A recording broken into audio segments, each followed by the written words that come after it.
ইতিহাসের পাতা উল্টালে আমরা এমন কিছু অধ্যায় পাই যা শুধু অতীত নয় বরং বর্তমানের অনেক প্রশ্নের উত্তর লুকিয়ে রাখে। আজকের এই গভীর ঐতিহাসিক পর্যালোচনায় আমরা ঠিক এমনই একটি ভাবগাম্ভীর্যপূর্ণ এবং বিয়োগান্তক অধ্যায়ে প্রবেশ করতে যাচ্ছি। প্রিয় নবী হজরত মোহাম্মদ সাল্লাল্লাহু আলাইহি ওয়াসাল্লামের ওফাতের পর কিভাবে মুসলিম উম্মার মধ্যে প্রথম ফিতনা বা রাজনৈতিক বিভেদের বীজ রোপিত হয়েছিল এবং কিভাবে সেই বিভেদ তারই অত্যন্ত আদরের দৌহিত্র হাসান এবং হুসাইনের জীবনের এক ট্র্যাজিক পরিণতির দিকে এগিয়ে নিয়ে যায়, সেটাই আজ আমরা ধাপে ধাপে বিশ্লেষণ করব। ইসলামের সাম্রাজ্যের প্রাথমিক বিস্তৃতির পাশাপাশি ভেতরে ভেতরে যে রাজনৈতিক অস্থিরতা দানা বেঁধেছিল তা বস্তুনিষ্ঠভাবে বোঝাটা আমাদের জন্য অত্যন্ত জরুরি। চলুন কোনো রকম পক্ষপাতিত্ব ছাড়া অত্যন্ত সতর্কতা এবং সম্মান বজায় রেখে ইতিহাসের এই ঘটনাবহুল যাত্রায় অংশ নিই। শুরুতেই বিদায় হজের সেই ঐতিহাসিক ভাষণের দিকে একটু ফিরে তাকানো যাক। নবীজি সাল্লাল্লাহু আলাইহি ওয়াসাল্লাম সেখানে একটি অত্যন্ত তাৎপর্যপূর্ণ কথা বলেছিলেন। আমি তোমাদের কাছে দুটি আমানত বা গচ্ছিত সম্পদ রেখে যাচ্ছি, আল্লাহর কিতাব এবং আমার আহলুল বাইত। আচ্ছা, এখানে এই আমানত শব্দটা কিন্তু খুব গভীর। পবিত্র কোরআনের সূরা আল আহজাবের ৭২ নম্বর আয়াতে এই আমানতের কথা বলা হয়েছে। সেখানে আল্লাহ বলছেন যে তিনি আকাশ, পৃথিবী এবং পর্বতমালার সামনে এই আমানত পেশ করেছিলেন, কিন্তু তারা এর প্রচণ্ড ভারের কারণে তা গ্রহণ করতে ভয় পেয়েছিল, আর মানুষ তা গ্রহণ করেছে। নবীজি স্পষ্ট করে বুঝিয়েছিলেন যে ভবিষ্যৎ দুনিয়ার পথভ্রষ্টতা থেকে বাঁচতে এই দুটি স্তম্ভ, কোরআনের অমোঘ শিক্ষা এবং তার পরিবারের প্রতি ভালোবাসা, হল চূড়ান্ত পথনির্দেশক। এই আমানত রক্ষা করাটা ছিল সমগ্র উম্মার জন্য এক বিশাল পরীক্ষা। তো পুরো বিষয়টি পরিষ্কারভাবে বোঝার জন্য আজকের এই বিশ্লেষণে আমরা মূলত ৬টি ধাপে এগোব। আহলুল বায়তের উত্তরাধিকার, কারবালার পূর্বনির্ধারিত ভবিষ্যৎবাণী, ইমাম হাসানের বিষ পানের ঘটনা, কুফাবাসীর বিশ্বাসঘাতকতা, কারবালার অবরোধ এবং সবশেষে এই ঘটনার যে দীর্ঘস্থায়ী ঐতিহাসিক ক্ষত তা নিয়ে আমরা বিস্তারিত আলোচনা করব। মূল ঘটনা প্রবাহে যাওয়ার আগে দুটি ধারণার গভীরতা পরিষ্কার করে নেওয়াটা খুব দরকার। প্রথমটি হল আহলুল বাইত, যার অর্থ নবীর পরিবার। পবিত্র কোরআনের সূরা আল আহজাবের ৩৩ নম্বর আয়াতে, যাকে আয়াতে তাথহির বা পবিত্রতার আয়াত বলা হয়, সেখানে আল্লাহ বলছেন যে তিনি এই আহলুল বাইতকে সব ধরনের অপবিত্রতা থেকে মুক্ত রাখতে চান। ঐতিহাসিকভাবে জানা যায়, নবীজি তার চাদরের নিচে আলী, ফাতেমা, হাসান এবং হুসাইনকে একত্রিত করে এই আয়াতের ঘোষণা দিয়েছিলেন। অন্যদিকে দ্বিতীয় শব্দটি হল ফিতনা। ফিতনা মানে হল চরম বিভেদ, বিশৃঙ্খলা বা গৃহযুদ্ধ। সূরা বাকারার ১৫১ নম্বর আয়াতে অত্যন্ত কড়া ভাষায় বলা হয়েছে, ফিতনা হত্যার চেয়েও গুরুতর। অর্থাৎ সমাজের ভেতরে যে বিভাজন তৈরি হয় তা যে কোনো হত্যাকাণ্ডের চেয়েও ভয়ঙ্কর। এই ভয়ঙ্কর ফিতনাই পরবর্তীতে উম্মাহকে গভীরভাবে বিভক্ত করে ফেলেছিল। এখানে একটা ব্যাপার খুব ইন্টারেস্টিং। হজরত আলী রাদিয়াল্লাহ তার সন্তানদের জন্মের পর তৎকালীন আরব সমাজের প্রথা অনুযায়ী তাদের নাম রাখতে চেয়েছিলেন হার্ব, যার অর্থ যুদ্ধ। ইসলাম পূর্ব আরবের নামকরণের ক্ষেত্রে যুদ্ধ বা বীরত্বের প্রভাব ছিল অনেক বেশি, কারণ মানুষ মনে করত এই নামের প্রভাবে সন্তানরা শক্তিশালী যোদ্ধা হবে। কিন্তু জিব্রাইল আলাইহির নির্দেশনায় নবীজি সাল্লাল্লাহু আলাইহি ওয়াসাল্লাম এই রীতির বাইরে গিয়ে এক দারুণ দৃষ্টান্ত স্থাপন করেন। তিনি তাদের নাম পরিবর্তন করে রাখেন হাসান এবং হোসাইন, যার অর্থ সুন্দর বা ভালো। সংঘাতের চেয়ে শান্তির প্রতি ইসলামের যে মূল তাগিদ, এই নামকরণের মধ্য দিয়েই তা একেবারে চমৎকারভাবে ফুটে ওঠে। নবীজির জীবনের এক অভাবনীয় এবং স্নিগ্ধ দিক ছিল তার এই দৌহিত্রদের প্রতি অপরিসীম স্নেহ। ইতিহাস থেকে আমরা জানতে পারি যে নবীজি তার দৌহিত্রদের সাথে হাসি মুখে কুস্তি লড়তেন, আর জিব্রাইল আলাইহিও স্বয়ং সেই খেলায় উৎসাহ দিতেন। উম্মু ফজল বা মা ফাতেমা যখন বাচ্চাদের দুষ্টুমির কারণে সামান্য বকা দিতেন বা হালকা আঘাত করতেন, নবীজি অত্যন্ত ব্যথিত হতেন এবং বলতেন, আমার সন্তানদের মেরো না। একটু কল্পনা করুন দৃশ্যটা। এমন অনেক হৃদয়স্পর্শী বর্ণনা আছে যে নবীজি যখন মসজিদে সিজদাতে যেতেন তখন ছোট্ট হুসেন তার পিঠে উঠে বসতেন, আর নবীজি সিজদাকে দীর্ঘ করতেন শুধুমাত্র এই ভেবে যে বাচ্চাটি যেন বিরক্ত না হয়। তার ভালোবাসা কতটা গভীর এবং প্রতিরক্ষামূলক ছিল তা এই ঘটনাগুলো থেকেই স্পষ্ট বোঝা যায়। এই প্রসঙ্গে নবীজির একটি বিখ্যাত উক্তি আমাদের গভীরভাবে নাড়া দেয়। যখন তাকে প্রশ্ন করা হতো তিনি কেন তাদের এত ভালোবাসেন, নবীজি এক গাল হেসে উত্তর দিতেন, আমি কিভাবে তাদের ভালো না বেসে পারি, তারা তো আমার জান্নাতের পাখি, আমার মিষ্টি ফুল। এই সোনালী অধ্যায়ের নির্মল পারিবারিক ভালোবাসার সাথে পরবর্তীতে যে রাজনৈতিক বিভেদের অন্ধকার নেমে আসে তার এই বৈপরীত্য সত্যিই মর্মান্তিক। আর ঠিক এই চমৎকার ভালোবাসার মাঝেই একটি গম্ভীর ভবিষ্যৎবাণী এসে পড়ে। জিব্রাইল আলাইসাল্লাম একদিন নবীজিকে জানান যে তারই উমরত ভবিষ্যতে হুসাইনকে হত্যা করবে। প্রমাণস্বরূপ তিনি ফোরাত নদীর তীরের কারবালা প্রান্তর থেকে এক মুঠো লাল মাটি এনে নেন। নবীজি অত্যন্ত শোকাহত হয়ে সেই মাটি তার স্ত্রী উম্মু সালামাকে দিয়ে বলেন, যেদিন এই মাটি রক্তে পরিণত হবে বুঝবে হুসাইনকে শহীদ করা হয়েছে। উম্মু সালামা সেই মাটি একটি কাচের শিশিতে পরম যত্নে সংরক্ষণ করেছিলেন এবং দশকের পর দশক ধরে চরম উৎকণ্ঠার সাথে তা পর্যবেক্ষণ করতেন। এই ঘটনাটি আসলে আগামী দিনের এক ভয়ঙ্কর ঝড়ের পূর্বাভাস দিচ্ছিল। ইতিহাসের পটভূমি বুঝতে হলে আমাদের কয়েকটি দশকের দিকে একটু নজর দিতে হবে। হিজরি ৩ আর ৪ সালে হাসান ও হুসাইনের জন্ম। এরপর দীর্ঘ প্রায় অর্ধ শতাব্দীর বেশি সময়ের একটি ব্যবধান। নবীজির ওফাত এবং খোলাফায় রাশিদিনের শাসনের পর ইসলামী সাম্রাজ্যে ধীরে ধীরে রাজনৈতিক পরিবর্তন এবং ক্ষমতার দ্বন্দ্ব আসতে শুরু করে। হিজরি ৬০ সালে ইয়াজিদ ক্ষমতায় আসে, যা ছিল উম্মহার জন্য এক বিশাল পালাবদল। আর তার ঠিক পরের বছর অর্থাৎ হিজরি ৬১ সালের ১০ই মহরম ঘটে যায় কারবালার সেই বিষাদময় ঘটনা। চলুন দেখি এই মধ্যবর্তী সময় আসলে কি ঘটেছিল। শুরু করছি আমাদের পর্যালোচনার প্রথম পর্ব, হাসান এবং বিষাক্ত পানপাত্র। এটির নেতৃত্ব এবং ত্যাগের এক চরম অধ্যায়।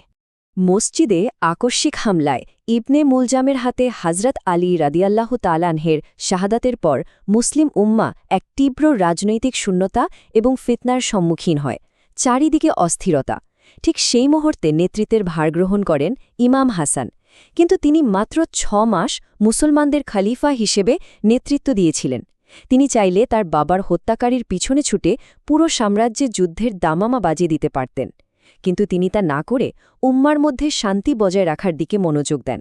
চারপাশের তীব্র রাজনৈতিক চাপ থাকা সত্ত্বেও তিনি সংঘাত এড়িয়ে শান্তির পথ বেছে নিয়েছিলেন, যা ছিল তৎকালীন সময়ের জন্য অত্যন্ত সাহসী এবং দূরদর্শী একটি সিদ্ধান্ত। কিন্তু দুর্ভাগ্যবশত অর্থের প্রলোভনে পড়ে তার নিজের স্ত্রী জাদা তাকে বিষ পান করায়। তবে এখানে সবচেয়ে শিক্ষণীয় বিষয়টি হল মৃত্যুর কোলে ঢলে পড়ার সময়ও হাসান প্রতিশোধ নিতে অস্বীকার করেন। হুসাইন যখন বারবার হত্যাকারীর নাম জানতে চান, হাসান তা প্রকাশ করেননি। পবিত্র কোরআনের সূরা ফুস্সিলাতের ৩৪ নম্বর আয়াতে আল্লাহ বলেছেন, মন্দের মোকাবেলা করো তা দিয়ে যা উৎকৃষ্ট। এই আয়াতের মূল শিক্ষা হল মন্দের বদলে ভালো কিছু করলে চরম শত্রুও অন্তরঙ্গ বন্ধুতে পরিণত হতে পারে। হাসান ঠিক সেই কোরআনিক আদর্শ বুকে ধারণ করে মুসলমানদের মধ্যে আর কোনো নতুন ফিতনা বা রক্তপাত যেন না হয়, শুধুমাত্র সেই কারণেই এই চূড়ান্ত ত্যাগের সিদ্ধান্ত নিয়েছিলেন। মৃত্যুর আগে হাসানের শেষ ইচ্ছা ছিল নিজের নানার অর্থাৎ নবীজির পাশে সমাহিত হওয়া। কিন্তু কিছু মানুষ রাজনৈতিক কারণে সেখানে বাধা দেয় এবং প্রবল উত্তেজনা সৃষ্টি হয়। ভেবে দেখুন, এটি চরম একটি পরিহাস যে যিনি ছিলেন নবীজির জান্নাতের পাখি বা মিষ্টি ফুল, তাকেই তার পাশে সমাহিত হতে দেওয়া হয়নি। পরিস্থিতি এমন পর্যায়ে পৌঁছায় যে হুসাইন তলোয়ার বের করতে বাধ্য হন। কিন্তু প্রবীণ সাহাবী আবু হুরায়রার পরামর্শে কেবল নতুন করে রক্তপাত এড়ানোর জন্যই তিনি নিজেকে সংবরণ করেন।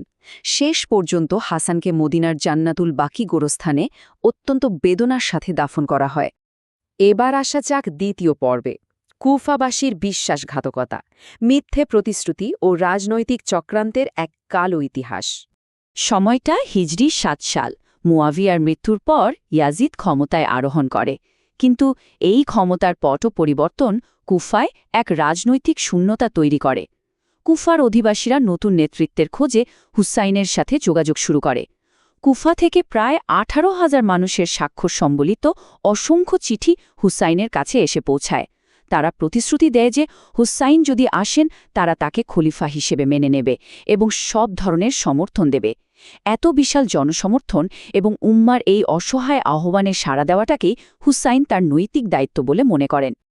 কিন্তু হুসাইন যখন মক্কা থেকে কুফার পথে রওনা দিয়েছেন তখন কুফার দৃশ্যপট পুরোপুরি বদলে যায়। ইয়াজিদ পরিস্থিতি সামাল দিতে সেখানে অত্যন্ত নিষ্ঠুর ওবায়দুল্লাহ ইবনে জিয়াদকে গভর্নর হিসাবে নিযুক্ত করে। ইবনে জিয়াদ এসেই এক চরম মনস্তাত্ত্বিক যুদ্ধ বা সাইকোলজিক্যাল ওয়ারফেয়ার শুরু করে। সে হুসাইনের দূত মুসলিম বিন আকিলকে জনসম্মুখে নির্মমভাবে হত্যা করে। এ ভয়ের রাজত্বে কুফার সেই 18,000 মানুষ রাতারাতি নিশ্চুপ হয়ে যায়। আর সবচেয়ে মর্মান্তিক ব্যাপার হল এই বিশ্বাসঘাতকতার বিষয়ে হুসাইন পথে মধ্যে সম্পূর্ণ অন্ধকারে ছিলেন। এই দীর্ঘ যাত্রাপথে কিন্তু অনেকেই হুসাইনকে সতর্ক করেছিলেন। আবদুল্লাহ ইবনে জুবাইর এবং আবু সাঈদ আল খুদ্রির মতো বিশিষ্ট সাহাবীরা তাকে কুফাবাসীর অতীত আচরণের কথা মনে করিয়ে ফিরে যেতে অনুরোধ করেন। এর মধ্যে সবচেয়ে তীক্ষ্ণ সতর্ক বাণীটি ছিল বিখ্যাত কবি ফারাজদাকের। তিনি হুসাইনকে বলেছিলেন, কুফাবাসীর হৃদয় আপনার সাথে আছে, কিন্তু তাদের তলোয়ার আছে ইয়াজিদের সাথে। আপনাদের মনে প্রশ্ন জাগতে পারে, এত সতর্ক বার্তার পরও তিনি কেন এগিয়ে গেলেন?